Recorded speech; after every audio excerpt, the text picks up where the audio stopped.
பிடிச்ச பொருட்கள் வாங்கி தர்றது, அவங்களுக்கு நகை வாங்கி தர்றது, அவங்கள ஒரு இடத்துக்கு கௌரவமா கூட்டிட்டு போணும். எங்க வீட்டுக்காரர் என்ன நல்லா வச்சிருக்கிறாருன்னு அவங்க தெரிஞ்சுக்கணுங்கிறதுக்காக வாங்குற கடனா கூட இருக்கும். சில உச்சகட்டமா என்ன ஆகும், "நீ ரொம்ப கடன்காரனா இருக்க. நீ நெறைய லோன் வாங்கிட்ட." அப்படின்னு யாருக்காக எந்த மனைவிக்காக வாங்குனாங்களோ, அந்த மனைவியே இவர வந்து, "நீ சம்பாதிக்க லாயக்கு இல்லாதவன். வெறும் கடன வாங்கி வச்சிருக்கிற.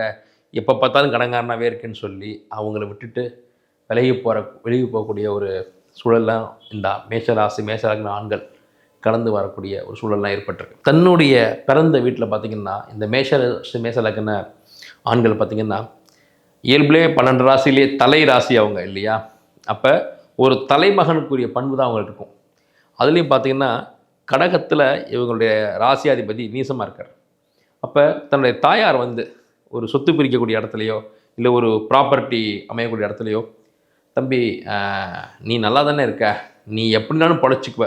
அது உண்மையும் கூட. மேஷராசி மேஷ லக்னம் எங்கே தூக்கி போட்டாலும் பொழைச்சுக்கும். அது யாருக்கிட்டையும் பிச்சை எடுக்காது, யார் கையும் போய் ஏந்தாது.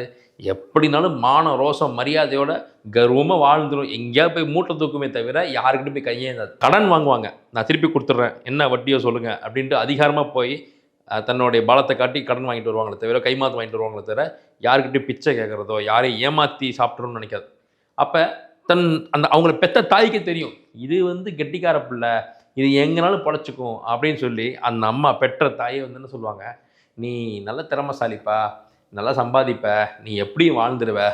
தம்பி பாரு, அவன் வந்து சின்ன பையன், அவனுக்கு விவரம் தெரியாது." கிட்டத்தட்ட ஈக்குவல் ஏஜாக கூட இருப்பாங்க. 1 வயசு 2 வயசு வித்தியாசத்தில் இருப்பாங்க. அவருக்கும் எல்லா திறமைகளும் இருக்கும். ஆனால் இந்த தாயார் வந்து மேஷராசி மேஷ லக்ன ஆண்கிட்ட வந்து சிபாரிசுக்கு வருவாங்க, தம்பிக்காண்டி, இல்லை தங்கைக்காண்டி.